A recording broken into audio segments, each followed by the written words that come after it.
Hi everyone, I'm Airier, and today we're going to be looking more Puffin Forest because apparently there's quite a few videos of his I completely missed for the last year, and I know it's been pointed out to me before, but I have a very short-term memory of nothing.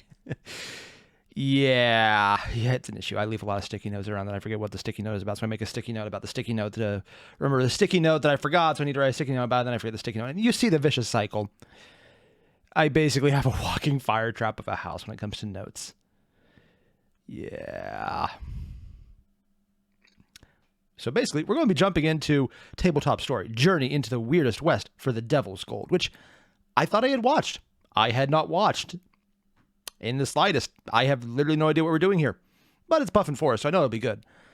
For everyone who's been telling me for a while now that there's a bunch of these videos and I forgot them, yeah, you were right the entire time, and I went back and I checked, and it's like, oh, yep, if I have seen it, I completely forgot it, which isn't so weird for me, but also there's not a like left on it, and I'm usually pretty good about leaving likes, so that was a thing.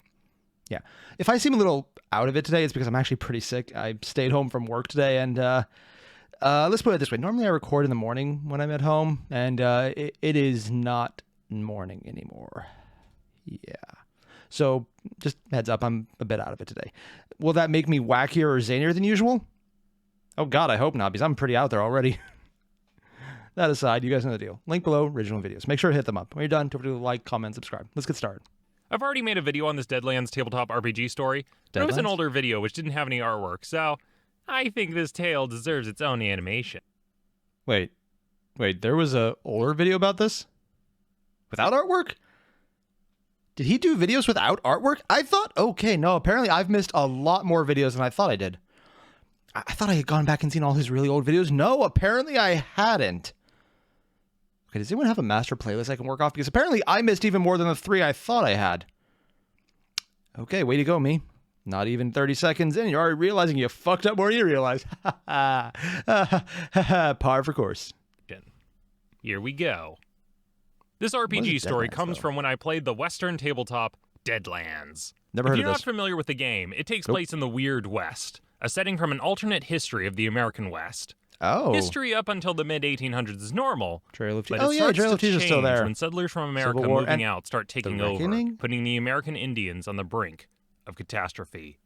Losing the war against the settlers, they became desperate. So, in their desperation, they decided to perform a ritual as their last hope for survival, opening the floodgates to let in reckoners from the spirit realms into the West. These things are powerful demonic creatures. When the reckoners arrive, they begin preying off of fear and negative emotions, and use... Does anyone else think it kind of looks like a lawyer? Like, am I the only one who's like, oh my god, they summon lawyers? Seriously, am I the only one thinking that? Probably, yes. Okay, maybe it's just me, but still, it's what I'm thinking. Their powers to start manifesting powerful monsters like zombies, wendigos, tumblebleeds, trolls, Tumblebeeds? I never even heard of that. That's terrifying. And so on. They can also warp the land, causing strange, unnatural aberrations, like causing the springs to issue blood, the sun's glow to be dimmed, the moon to turn red, or manifest eternal green fog that drives men insane. With all the chaos ensuing, the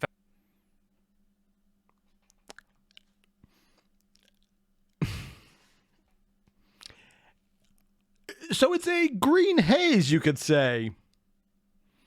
Maybe a green day of it. Just gotta smoke that one off.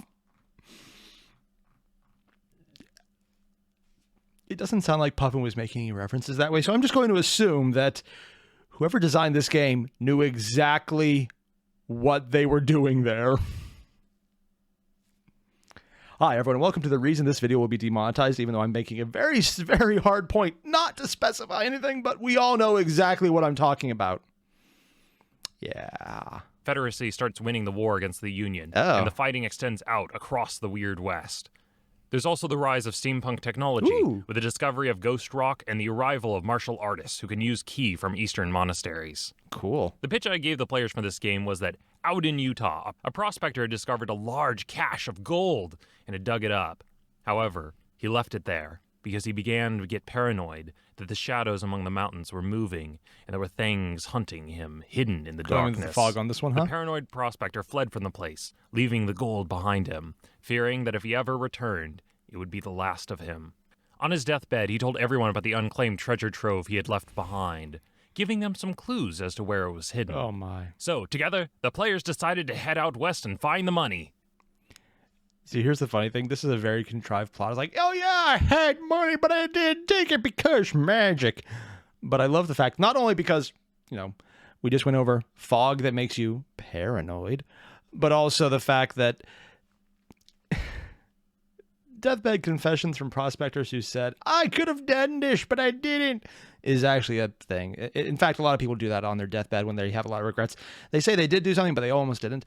It's not actually too common, but there's a history of it happening, especially in fiction, almost exclusively in fiction. In fact, I'm almost thinking it's entirely in fiction.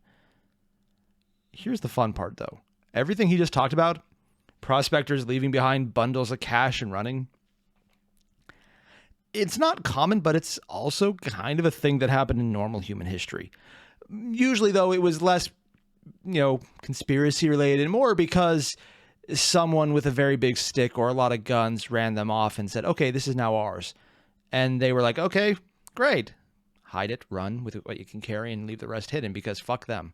But there's actually a history of a lot of shenanigans in prospecting country out west.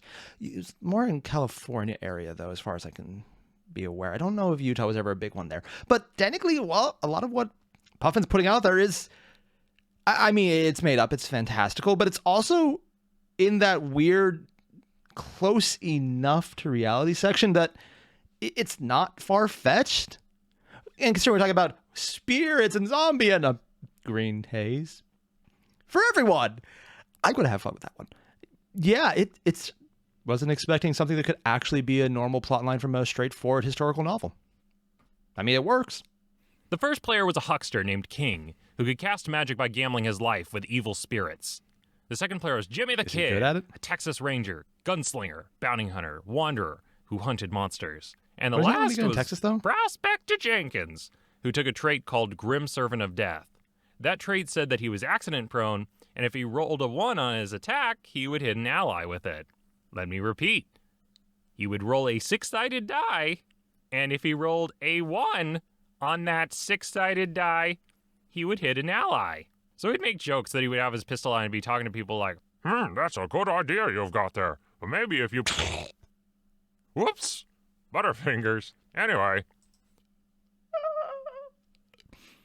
I'm sorry, those are actual classes. I love the idea for this character, but who designs a character that's probably more lethal to your party than the enemies? I mean, I love this. This is hilarious. I would not play with this guy, but I would love to be the one playing him. Also, I'm a monster, so that kind of explains a lot of my preference here. But still, that is so horrible. What does he possibly get out of this? Also, he's playing with guns, so even just like aside from the attack rolls, this is a monster. I love this. This is absolutely horrible. I can fully expect him to TPK the party by accident. He would introduce himself as Prospector Jenkins, Grim Servant of Death. Huh? Prospector Jenkins. As a prospector, he also wore bandoliers of dynamite, which he would throw in a fight. Now you're probably thinking, I know how this story is going to end. The answer is yes. The players take a train out and arrive in Salt Lake City. Oh God, he just... Puffin's flat out Romeo and Julieting this. He's just telling us flat out exactly how it ends, and we get to find out everything up until that point where he rolls the 1 and everything explodes.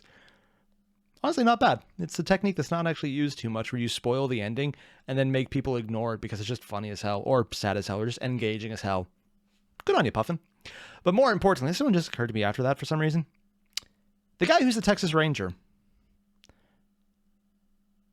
That's weird. Like, would he even have Texas Rangers back then? I'm assuming alternate history weirdness. It just happened, so we'll just roll with it. Yeah, let's go with that. City. The platform at the station is loaded with men standing on boxes preaching to them. The path of the wicked leads down to the fires of hell. They're literally on soapboxes. Come forward and be saved. Brother Dalton is calling all to the Lord. King starts heckling one of the preachers going, seems like you got a lot of competition around here. You do realize your job's kind of pointless, right? We shepherd the lost. The preacher sees the deck of cards he's carrying around and says, Don't you know? Gambling is from the devil, son. You know, if you guys were any good at what you did, you wouldn't need 20 preachers out here. You just need one. Oh, damn! As he walks away, chuckling to himself, he doesn't see this. But Jimmy notices that the preacher looks to the back of the crowd and nods to a man in the shadows dressed as a reverend. But his clothes are bright red with scars all across his face. Do we have Alucard? The preacher gives him a nod. Then he looks at the back of King's head, and the reverend starts tailing him. Oh my God. Turns out it wasn't just the station that was loaded with preachers. On every corner of the city are men with Bibles in their hands, praising. Oh, see, I was about to say something about how this is kind of absurd that they have so many preachers out here, but then I realized, oh yeah, no, wait, Salt Lake City. It's a weird version of history. This is probably the one place where, you know, a city that was originally founded by a religious sect that explicitly was trying to get away so they could do that would be a place that, you know, this would be more normal. In fact, it's actually not even weird that this is a thing happening. I mean, it's not like that in real life. Okay, counterpoint. I don't think it's like that in real life. I've never been to Salt Lake City. Actually, I don't think I've ever been to Utah. I had to go to the Salt Flats, but I'm not sure what state they're in. Probably in Utah. But still, that's... If you want to ever go somewhere and you want to have a really fucked up history, sure, this is probably the right place to do it. Brother Dalton and their Lord Jesus really Christ. It's more organized. The group go to the saloon to get info. Oh God, they're visible all the time. Really quiet and hardly anyone there. Gathering the information they need, the trio decide to leave the city. See, the thing I just mentioned about Salt Lake City and preachers, the saloon is, were they even allowed to have saloons during this time period? I'm going with more just weird history on this one, because as long as it's still the Mormon faith that was the one that's there, and again, it could be a weird aspect of the game where that's not the case, there isn't drinking in that, and that would be weird to even have a saloon. It being empty makes more sense, but As they're walking out, there's a flood of people going the opposite direction. A few try to stop them, saying, "Where are you going? Brother Dalton is going to give his sermon." And when the group ignore them, the city thought folk was are just stunned, a crowd of butts shaking at their first. heads as they walk away. It looks like it. On the outskirts, the city becomes deathly quiet. With everyone else at Brother Dalton's and sermon, street lights. There's a thick, rolling fog blanketing the streets. Is it green A fog? creaky doorway blows open and shut in the breeze. Through the mist, the group hears a chink, chink of boots as someone approaches. Ka-chink. And appearing before them, blocking them from leaving, is a red reverend, the one they had seen earlier, with a Bible in nice his whistle hand. effect. He tells them, "The voice of Brother Dalton is a beacon to all those who believe in him." As No, he's not. he's talking, two other reverends emerge out from the alleys, Ooh. armed with pistols. "Those who run from his words must be of the devil." What if A they just shootout walk? starts in the street between the players and the reverends. The one with the Bible holds it up and points at King and says, "Isaiah 66:16, for by fire and by his sword will the Really? Lord plead with all 666? flesh, and the slain of the Lord shall be many." Gouts of flame pass out from his hand and travel towards King, who pulls cards from his deck and draws a hand, making a wall of stone which blocks the fire. Fire, huh? Isn't that kind of, demonic? You think? Oh, yeah? Well, is there anything more satanic than trying to convince a man of God that he's actually, evil? Huh? That's right. He raises out his hands and says, Numbers 21:6, and the Lord sent fiery serpents among the people, and they bit the people, and much people of Israel died. And Wow, Puffin, really hammering on the entire religious hypocrisy aspect. Wasn't expecting that. That said, snake oil salesmen are a thing, especially in the West, so it's honestly not even that odd. Like, that's literally... I bit my tongue. Ow. Yeah. Self-mutilation aside. Snake oil salesmen were a thing of the West, and technically I think the South as well, if they were bigger. But just the idea is like, hey, this snake oil will cure, insert anything here. So the idea of people just following a man, selling something, and then hiring people to definitely not use demon magic to kill people who don't listen to him. This is kind of... I don't want to say it makes sense in a really fucked up way, but in a fucked up way, it kind of really makes sense. as he says that, snakes come out of the ground and start biting at King. Okay, oh, hell first no. fire, then snakes. You're using a lot of satanic magic. Yeah. Get something through to you here. King pulls out another hand and causes the snakes to turn on the Reverend, attacking him. Using the snakes to attack a worker of God? Just like in the garden. You truly are of your father. Technically, the snakes didn't attack anyone. But you were the one to summon the snakes. You people are Is he going to do Democrats. Locust next? Wait, that actually would be good. The Reverend he was fighting dies from the snake bites. The other two manage to defeat the other Reverend gunslingers. Without hitting the chucks dynamite. a stick of dynamite and collapses the side of a building onto him. Why? While Jimmy the Kid unloads a full set of 6 bullets into the other.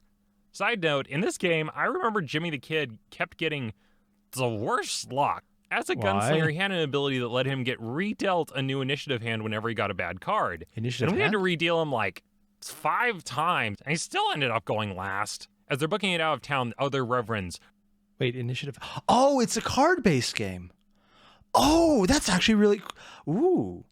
Like a role-play game based around card usage? Ooh. See, that I'm a huge trading card fan. The box of Tales of Airier from Flesh and Blood behind me, which my head is covering, but I just realized no one could see prior to that. Yeah, this is actually really... I might want to get into the game just for that aspect. It's a cool little intricate... Sorry, I'm geeking out over a mechanical issue in a game I've never even heard of until today. I want to play this. I actually unironically want to play this. Now, timing-wise, probably never get a chance. But it sounds so cool! Are hot on their heels, firing shots at them. Ha-ha! Good luck and so long, suckers! Go throw a dynamite. Hurling a stick of dynamite over his shoulder. Roll a 1. Taking off. And he rolled a 1. Called it! So, the dynamite hits a sign above his head, tumbles in front of him, and detonates. Which also ignites the bandoliers of dynamite across his body, causing the entire block to be glassed by a massive explosion, which takes out several of the nearby buildings, and everyone in the party dies hideously. Yep. And that was where that story ended. Until I decided that I wanted to keep playing and said that the explosion was so massive that it rent reality in 2 and created 2 alternate timelines. One in which everyone died, and the other in which Jimmy was 20 feet ahead of him and got damaged by the blast, but... Everyone's fine! I just love it. Okay, so he didn't even Romeo and Juliet. He false Romeo and Julieted it. He set up an expectation of exactly what would happen and then decided to counter it at the very end just to say, fuck it, we're going to do this anyways. Which, honestly, makes more sense because TPKing yourself like that is probably really boring. I know some people who would roll with it and then just bring out new characters because they're just good to roll into it, but I'll be honest, personal opinion here, whether it's right or wrong, a TPK in a really awesome fight that happens in a really cool clutch area, you know what? It sucks, but you can roll with it. Random offshoot mission where it's like not even that life-threatening and it's just like, okay, yeah, you're doing this and everyone's dead. Okay, that happened. Same time next week, guys. New game. Sure. Yeah. That's boring. I don't like that. That's just stupid. So the entire new plan, BS reasoning, sure, why not? Just say some plot contrivance later on. A thing from the shadows is watching you, using you, and for bullshit plot reasons, it wants to watch you succeed. Is that a good plan? Actually, yeah, no, it's not really that bad. Yeah, sure, let's go with that. Everyone else was totally okay. After leaving the town, the group traveled south through the desert. How many explosions does he have left? One fight, several days, and a few fractured realities later, they arrive at the mountains where the clues few? were How many leading times did he them blow to. everyone The huckster up? spoke with some animals, and they found out that there was a big monster that moved around at night that hunted the largest game. The group discovered a cave. Ooh. Inside is a massive mound of glittering, shining gold. Oh. There for the taking. But before they Is can it do cursed? anything, peeling itself off of the wall is a colossal figure of an undead Tyrannosaurus Rex. A fight breaks out. King pulls a hand, summoning an earth dome, which they all hide under. Ha-ha! What now, you overgrown skeleton? Can't get to us here, can you? I describe as the T-Rex raises a leg, places it on the dome, steps on it, crushing it, and trapping everyone under the dirt. Well, damn. That was probably not the best decision I've No. ever made. Prospector Jenkins lights a stick of dynamite, but before he can throw it, Jimmy the Kid fires 6 bullets. 2 of them ricochet off the ceiling, because the bad luck, and hit the prospector, knocking him unconscious. Then the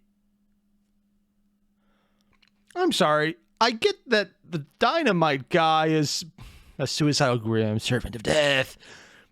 And his entire thing is one's backfire. What is his excuse? No, seriously, what is it? I actually don't know why. That sounds obscenely convoluted and kind of hilarious to me. T-Rex stepped on the group again, knocking out the gunslinger. He's not even biting them. It's the second round of this fight. We've got 2 players knocked out. King is the only one conscious in a dark cave. He can't see anything. The T-Rex is above him under a pile of rubble, and the only light is coming from a stick of dynamite by his head going Take it out with him. about to explode. So King picks up the dynamite and just freaking hucks it at the T-Rex. Now he's chucking explosives in a cave with a ceiling that could collapse at any moment. You might want to get out. I let him know, look, you guys, I saved your butts already. This is the final fight. I want to point out here, considering how many broken realities he's mentioned, he's not just talking about in the city. He's talking about multiple other fights. Apparently, the walking suicide bomber is a problem. Who would have thought? I am not doing it again. So if you die here, you die here. I rolled a d6 and kept it secret. It's a then 1. I let King call. Even or odd? Oh. He calls even.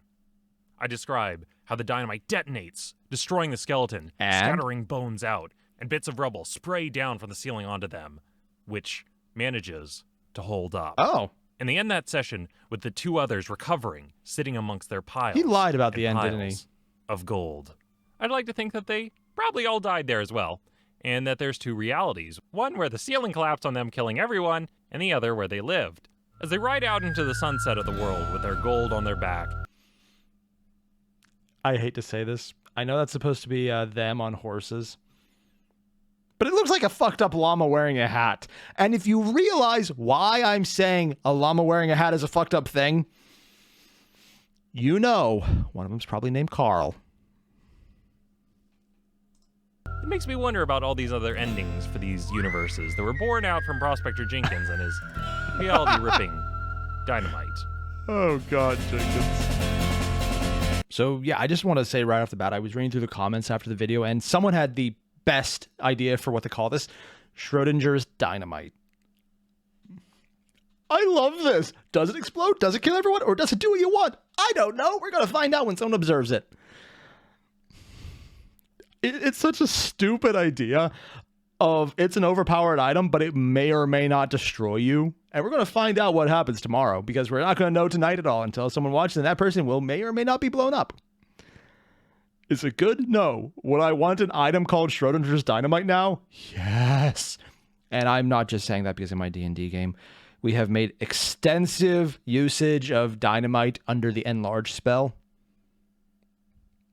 I'd like to point out for anyone wondering, when we explained to the DM that enlarge has a ruling that it is strictly a mass increase of 8 times the volume of dynamite, he flat out said he would cap it at doubling the damage because an entire bundle of dynamite times 8. Yeah. We had some fun with that. I might have a thing for dynamite in D&D games. Sue me. Please don't. I have no money. Mostly because I then spend it on D&D games. It's a vicious cycle. All the same. For everyone watching, this was a great video. I'm glad I finally am getting around to more of these Puffin Force videos. I love Puffin's narration. I love the style of D&D game he plays. They're usually funny, inventive, and oftentimes absurd, and it's just amazing. So beyond the other 2 I know I haven't seen, if anyone knows any others I haven't got to or there's new ones I missed, let me know because apparently there's a lot. Same goes for any Joe Cat or any D&D videos I've missed. I know there's a whole bunch of things I need to get to, and then there's a ton other D&D YouTubers who are doing a lot of great stuff. There's so much I need to get to, and I'm actually looking forward to all of this. And upside, I'm feeling a lot better, even than just the start of this video.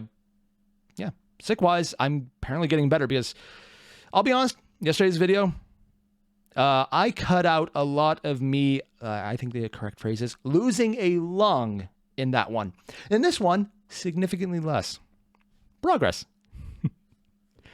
All the same. For everyone watching, thanks. I'll see you guys in the next one. Adios.